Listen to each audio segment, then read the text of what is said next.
Hello সবাইকে, আজকে হলো ডে 4 আর পুরীতে আমাদের আজকে লাস্ট দিন।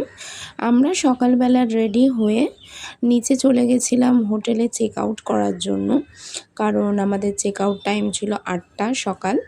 তো হোটেল থেকে চেক আউট করে আমরা তারপরে চলে গেছিলাম চা খেতে। পুরীতে আমাদের এবারে শেষবারের মতন চা খাওয়া। তো যাই হোক, সবাই এখানে বসে পড়েছি চা খেতে। তারপরে আমরা সবাই মিলে গেছিলাম হচ্ছে নীলাদ্রি বিচ বলে, ওখানে একটা বিচ আছে পুরীতে। আমি রিলসে তো প্রচুর দেখেছি। এই যে হলো বিচটা, প্রথমে একটা পার্কের মতন আছে, সেটা পেরিয়ে গেলে এই যে বিচ, এগুলো তো তোমরা সবাই চেনো, রিলসে খুবই ফেমাস, সবাই দেখেছো। তারপরে আমরা এখানে একটা চেয়ার ভাড়া করে নিয়েছিলাম, একটা না মানে সবাই বসার জন্য চেয়ার ভাড়া করেছিলাম 1 ঘন্টার।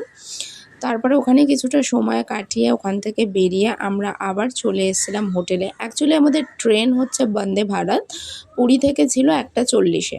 তো সেই টাইমটা আমাদের স্পেন্ড করতেই হতো। এই যে আমাদের হোটেল, শেষবারের মতন দেখিয়ে দিলাম।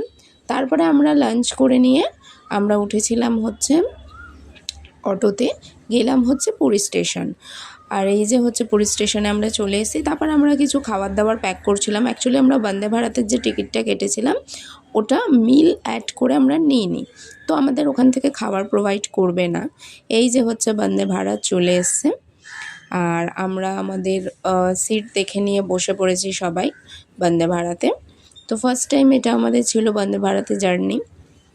যাই হোক, তো তারপরে হচ্ছে আমরা লাঞ্চটা করে নিয়েছিলাম সবাই।